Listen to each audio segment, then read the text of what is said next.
बिस्मिल्लाहिर्रहमानिर्रहीम।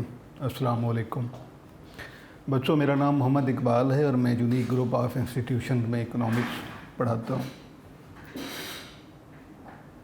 बेटे, first year की ऑनलाइन क्लासेस में हम चैप्टर पढ़ रहे हैं मार्केट इक्विलिब्रियम, और इस चैप्टर में हम changes on equilibrium point due to demand and supply, ये हमारा टॉपिक है। चैप्टर इक्विलिब्रियम ऑफ मार्केट, और जो टॉपिक हम डिस्कस कर रहे हैं वो है बेटे effects of change in demand and supply on equilibrium level. यानी इक्विलिब्रियम जब मार्केट का होता है उसमें दोनों कंपोनेंट्स में से, डिमांड या सप्लाई में से, जब कोई एक चेंज हो जाए, दोनों चेंज हो जाएं, दोनों इंक्रीज़ कर जाएं, डिक्रीज़ करें, किसी भी सेंस में या किसी भी फॉर्म में इनमें अगर चेंज आए तो उसका इक्विलिब्रियम पॉइंट पर, इक्विलिब्रियम लेवल पर क्या इफ़ेक्ट होता है, इस चीज़ को हम डिस्कस कर रहे थे। तो इसमें बेटे जो भी चेंज हमें कहा जाता है कि इसको डायग्राम के ज़रिए शो की जाए, सबसे पहले हमने उसको पढ़ना है, समझना है कि इसमें क्या पूछा जा रहा है। सपोज़ किया कि अब हम आज इसमें एक और इफ़ेक्ट देखें, effects of rise and demand on supply, कि आज हमने अभी जो चेंज है वो effects of rise and fall in demand on supply, यानी कि rise and fall of demand on supply. इसमें बेटे दो तरह के पॉइंट आ जाते हैं। एक है कि अगर आपने फ़िक्स क्वांटिटी ऑफ सप्लाई या फ़िक्स डिमांड पर अगर आपने चेंज देखना हो तो कर आपका जो है वो पैरेलल टू वाई एक्सिस होगा। और अगर सिंपल कर्व पूछ लिया जाए तो वो जिस तरह से उसकी स्लोप नेचर है आपने वैसा ही बनाना है। तो इसमें क्वेश्चन हमसे क्या है कि rise and fall of demand on supply. तो सबसे पहले बेटे आपने ये करना है कि आपने एक फ्री हैंड कर्व के ज़रिए जनरल इक्विलिब्रियम बनाना है। उसके बाद हमने वो चेंज करनी है जो स्टेटमेंट के मुताबिक हमसे पूछी जा रही है। तो सबसे पहले आप बेटे जहाँ पर इक्विलिब्रियम बनाएंगे, ये 0 एक्स एक्सिस, वाई एक्सिस, यहाँ पे प्राइस प्लॉट करनी है बेटे, यहाँ पे quantity of supply and quantity of demand. तो ये कर्व है डी कर्व, और ये सप्लाई कर्व SS, ये इस पॉइंट पर जो है एक दूसरे को इंटरसेक्ट करते हैं। इसे हम कहेंगे इक्विलिब्रियम पॉइंट। इससे हम एक्स एक्सिस पे आएंगे तो क्वांटिटी मालूम होगी, और वाई एक्सिस पे जाएंगे तो प्राइस मालूम होगी। यानी पहले हमने ये बनाना है, क्योंकि हमसे सवाल पूछा गया है कि effects of changes on equilibrium. तो पहले हमने इक्विलिब्रियम लेवल बनाना है, उसके बाद अगला इफ़ेक्ट देखना है। तो इफ़ेक्ट बेटे हमने लिखना है rise and fall on supply, यानी इन डिमांड ऑन सप्लाई। तो इसमें जो हमारा सप्लाई कर्व है वो एज इट रहेगा, क्योंकि जहाँ पर सप्लाई कर्व में चेंज का कोई ज़िक्र नहीं है। यहाँ पर सिर्फ ज़िक्र हो रहा है कि डिमांड कर्व चेंज करने से जो है क्या असरात हो सकते हैं। तो इसमें आप ये देखें बेटे कि ये हमारा सप्लाई कर्व है, ये अपनी जगह पे कांस्टेंट रहेगा। हमने डिमांड कर्व में चेंज करके देखना है कि डिमांड को इंक्रीज़ करेंगे तो क्या फ़र्क पड़ता है, और डिक्रीज़ करेंगे तो क्या। अच्छा, राइज एंड फॉल या चेंज का मतलब दोनों सूरतें होती हैं, का एक ही मतलब है।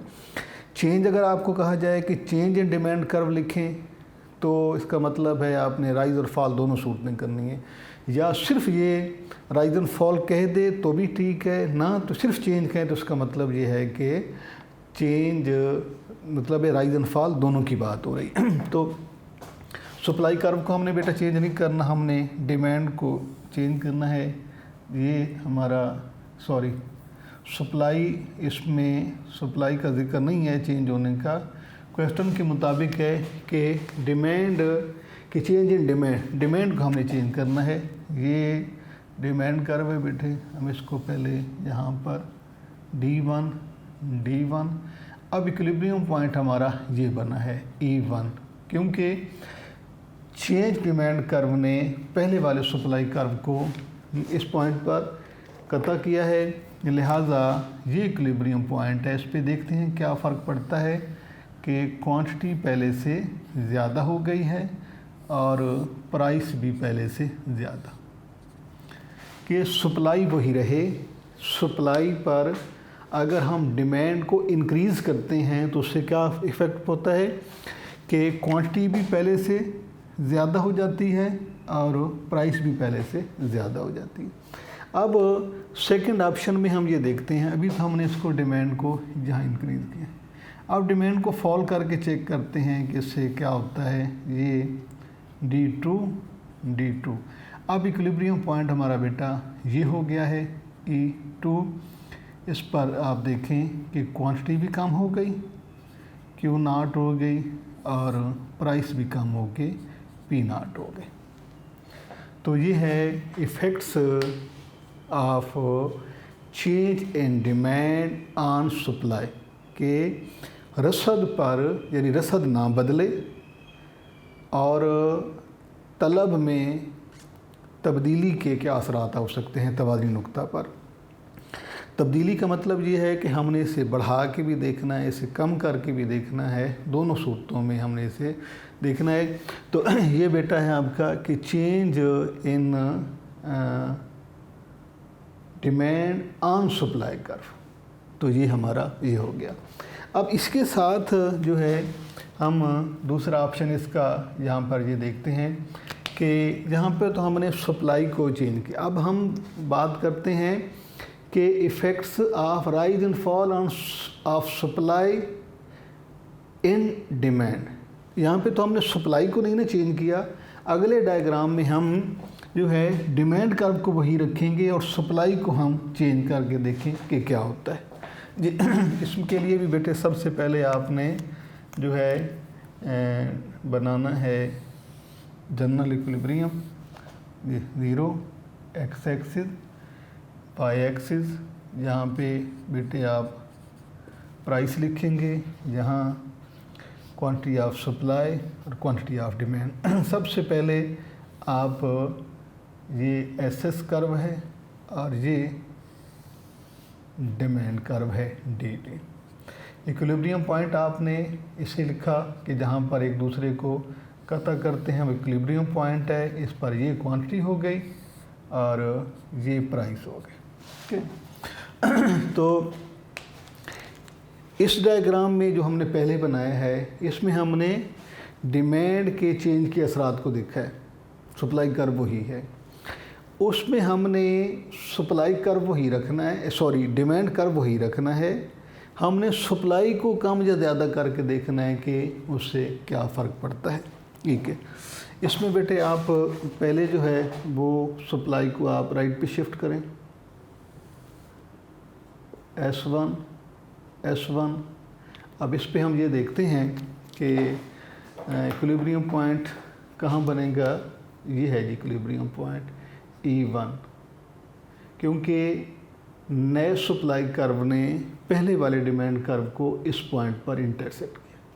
अब आप इसके इफ़ेक्ट देखें क्या होता है। यहाँ पे क्वांटिटी पहले से ज़्यादा हो गई और प्राइस कम हो गई। ये है कि effect on rise in supply on demand. अब उसके बाद दूसरा ऑप्शन कि सप्लाई को कम करके देखते हैं, S2 कि अब इधर का एरो का निशान लगाएं, पहला निशान आपने जहाँ लगाया था।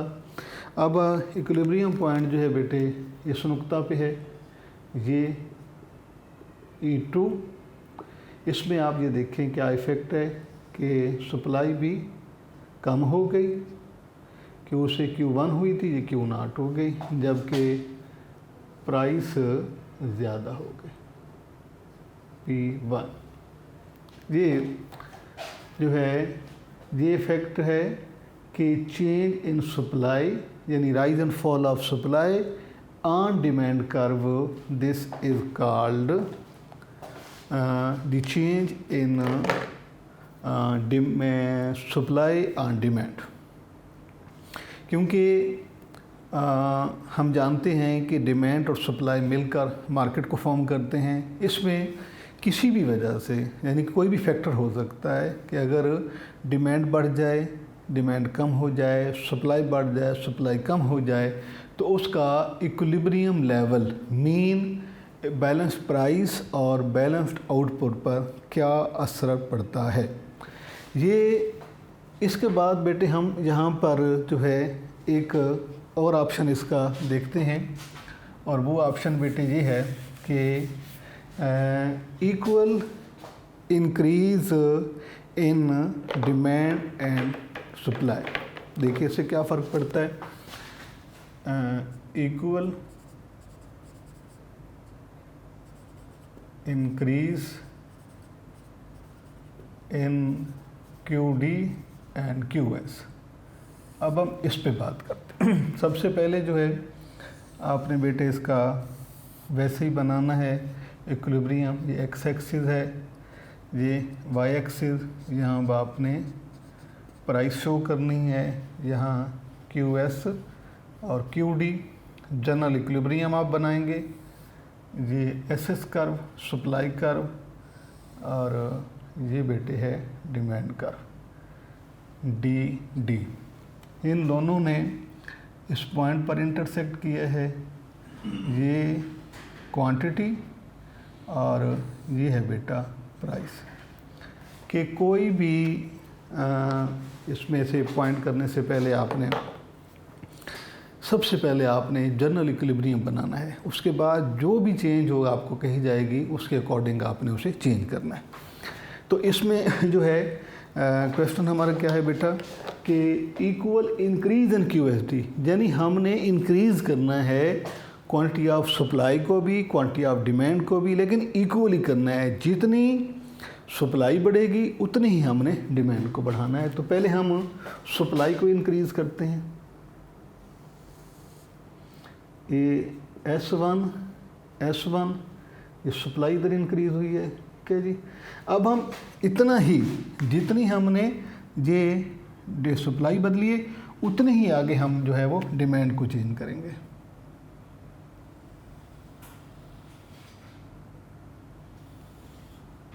ये D1 और D1 जितनी हमने सप्लाई राइट पे शिफ्ट की है उतनी ही हमने डिमांड को इंक्रीज किया है। तो अब जो नया डिमांड कर्व है उसने नए सप्लाई कर्व को इस पॉइंट पर इंटरसेक्ट किया है। इसे आप E1 कहेंगे। अब इसके असर देखते हैं। में चेंज क्या आई है, क्वांटिटी पहले से हो गई ज़्यादा, बढ़ गई है, जबकि प्राइस वही रही है, सेम प्राइस रही है, जबकि डिमांड जो है वो क्वांटिटी पहले से ज़्यादा हो गई। इसमें बेटे अब जो है हमने ये देखना है कि इस डायग्राम हमने तीनों को एक ही वक्त में मैंने आपके सामने इसलिए बनाया ताकि आपको डिफरेंस का पता चल जाए। इस डायग्राम में सप्लाई कर्व पर हमने डिमांड को कम ज़्यादा करके चेक किया। इस डायग्राम में डिमांड को हमने कांस्टेंट रखा है, सप्लाई को कम ज़्यादा करके हमने चेक किया। और ये जो डायग्राम आपके सामने मैंने बनाया है इसमें दोनों कंपोनेंट्स डिमांड और सप्लाई को हमने इक्वली इंक्रीज़ किया है, बराबर हमने उसे बढ़ाया है।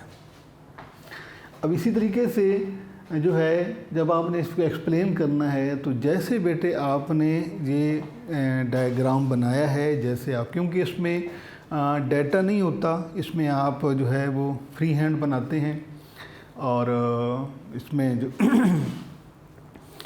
फ्री हैंड कर्व होते हैं, और जैसे आप इसको बनाते हैं, जैसे आप इसको शिफ्ट करते हैं, आपने बेटे इसको वैसे ही साथ साथ लिखना है।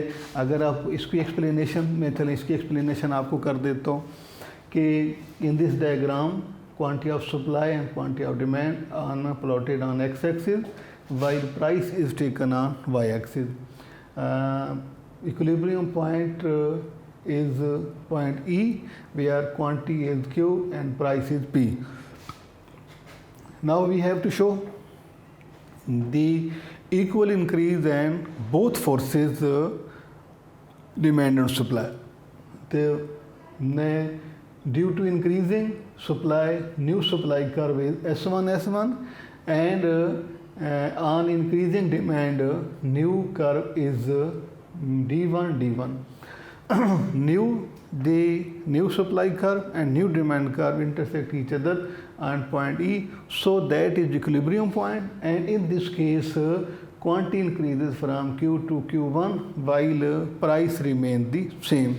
कि प्राइस जो है ये वही रहती है जबकि क्वांटिटी पहले से ज़्यादा हो जाती है जी। उसके बाद अगला जो ऑप्शन है बेटा वो ये है कि demand increases more than supply. Demand increases more than supply. हम अब इसको बनाते हैं जी। क्वेश्चन है बेटा कि demand increases more than supply.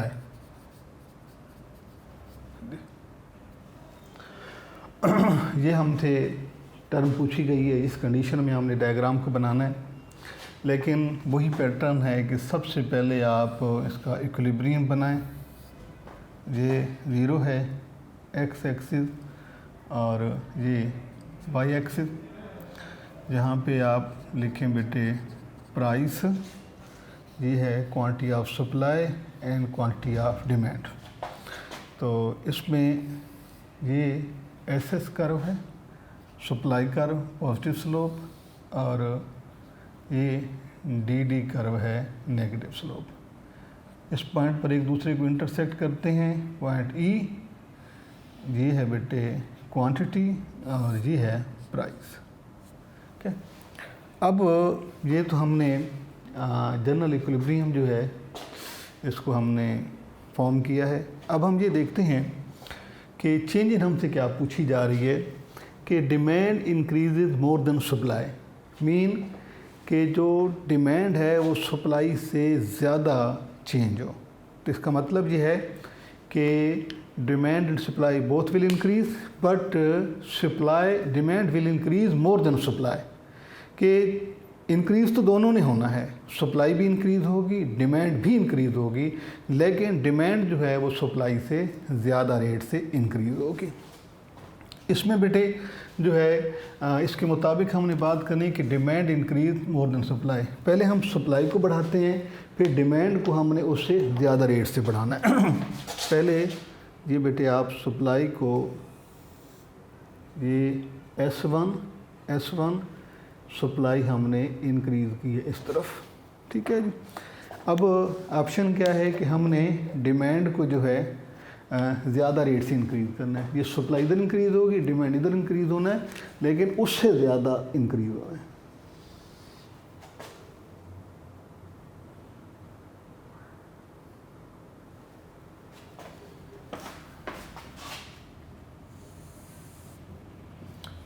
D1 और D1। अब बेटे जो है ये स्टेटस इस हमारे सामने आया है कि अब इसको एरो का निशान आप लगाएंगे डिमांड कर्व को इस तरफ। क्वेश्चन हमसे पूछा गया है हमसे डिमांड इंक्रीज है मोर देन सप्लाई। हमने सप्लाई को भी इंक्रीज़ करना है, डिमांड को भी इंक्रीज़ करना है, लेकिन डिमांड सप्लाई से ज़्यादा प्रोपोर्शन से चेंज होगी। तो ये चेंज है ये सप्लाई में और ये जो है डिमांड में कि demand increases more than supply. इन दोनों ने नए सप्लाई कर्व और नए डिमांड कर्व ने इस पॉइंट पर इंटरसेक्ट किया है, ये इक्विलिब्रियम पॉइंट कहलाएगा। इसे हम E1 का नाम देते हैं, यानी इक्विलिब्रियम 1। इस पर अब ये देखें स्टेटस क्या है कि क्वांटिटी पे क्या असर पड़ा है, क्वांटिटी पहले से ज़्यादा हो गई और प्राइस जो है ये भी पहले से ज़्यादा हो गए। तो रिज़ल्ट क्या आपने निकाला कि इफ़ देयर इज़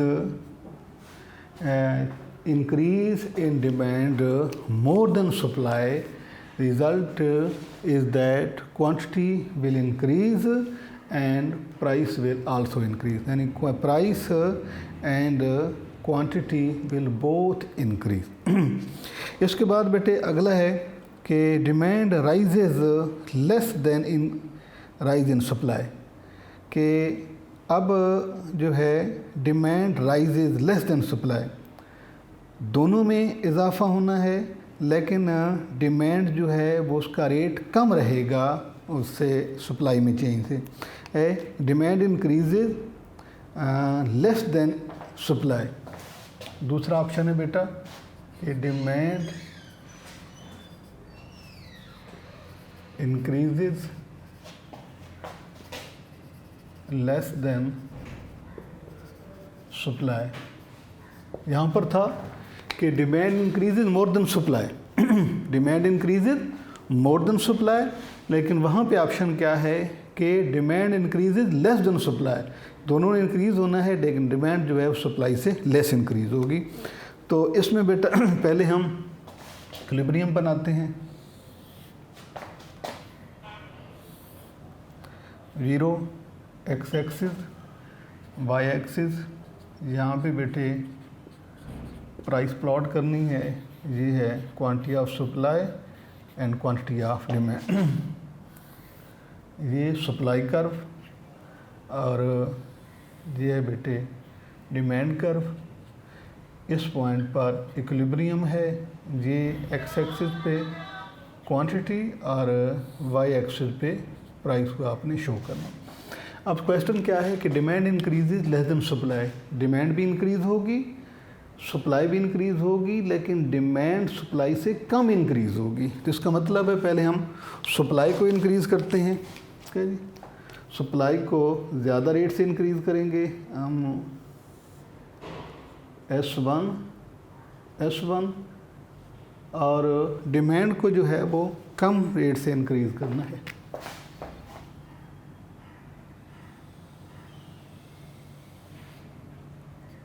D1 ये इंक्रीज़ होगी, इक्विलिब्रियम पॉइंट ये रहेगा, ठीक है। इसमें जो है प्राइस इंक्रीज़ हो जाएगी, जबकि ये इसको E1 का नाम देंगे, ये क्वांटिटी हो जाएगी, क्या जी। तो क्वांटिटी ज़्यादा हो गई है, Q से बढ़कर Q1 हो गई, जबकि आप प्राइस पे आएंगे तो प्राइस जो है ये कम हो गए। ये रिज़ल्ट आया है इसका कि अगर demand increases more than supply, अगर if demand increases more than supply, result is that quantity will increase and prices also increase. If the demand increases less than supply, result is that quantity increases but price falls, कीमत जो है वो कम हो जाती है, जबकि quantity जो है वो बढ़ जाती है। तो ये बेटे हम इक्विलिब्रियम पॉइंट पर चेंजेस का हमने टॉपिक शुरू किया हुआ है। इसमें से हमने लास्ट लेक्चर में भी इसमें कुछ इसी हवाले से इसको डिस्कस किया था, और इंशाल्लाह हमने यहाँ भी इसको इसी को डिस्कस किया है। तो अल्लाह के फजलो करम से हम आने वाले लेक्चर जो हमारे होंगे उसमें भी हम कोशिश करेंगे कि इसे हम जो है वो जल्दी इन चेंजेस को ख़त्म। ये जो आपके सामने बेटा मैंने टॉपिक अभी पढ़ाया है आपको, इसमें क्योंकि कर्व फ्री हैंड है, इससे पहले आप डिमांड कर्व को आपने बिल्ड किया है, पूरा एक चैप्टर आपने पढ़ा है, फिर सप्लाई कर्व के लिए पूरा आपने चैप्टर पढ़ा है। तो अब हम इसको जानते हैं कि डिमांड कर्व जो है वो उसकी स्लोप कैसे होती है, इंक्रीज़ होता है तो किधर शिफ्ट होता है, डिक्रीज़ होता है तो कैसे शिफ्ट होता है। सप्लाई कर्व बारे में भी हम ये जानते हैं कि उसकी स्लोप कैसे, इंक्रीज़ डिक्रीज़ फॉर्म कैसे होती है। तो इस जो हमारा करंट टॉपिक है इसमें हम सिर्फ ये जाहिर कर रहे हैं कि जब इक्विलिब्रियम पॉइंट बनता है तो उस इक्विलिब्रियम पॉइंट पर चेंजेस जो हैं, अगर डिमांड बढ़े, वो जिस तरह से हमने चेंजेस अभी की हैं कि सप्लाई पर हमने डिमांड को कम ज़्यादा करके देखा, फिर डिमांड पर हमने सप्लाई को कम ज़्यादा राइज फॉल करके देखा, उससे क्या होता है फिर कि दोनों फोर्सेस को, सप्लाई और डिमांड को इक्वली हमने इंक्रीज़ करके देखा तो रिज़ल्ट क्या आया कि क्वांटिटी बढ़ गई है जबकि प्राइस वही रही है। इसी तरीके से ये जो आपके सामने दो हमने पॉइंट लिखे हैं, ये इसमें demand increases more than supply, ये पहला ऑप्शन है, और demand increases less than supply, दोनों। अब ये भी हो सकता था कि supply increases more than demand, supply, और supply increases less than demand. तो बेटे आपने इसमें इस बात का ख्याल रखना है कि जो पॉइंट आपसे जिस सेंस में पूछा जाएगा आपने उसी सेंस में उसका जवाब देना है, यानी स्टेटमेंट पढ़ने के, स्टेटमेंट की वर्डिंग के अकॉर्डिंग आपने चेंज करनी है। इंशाल्लाह जो है जितनी आप इसकी ज़्यादा जो है वो मशक करेंगे उतने डायग्राम बनाने की आपकी प्रैक्टिस होगी। इंशाल्लाह अगले लेक्चर में हम नेक्स्ट टॉपिक पे बात करेंगे। अल्लाह हाफ़िज़।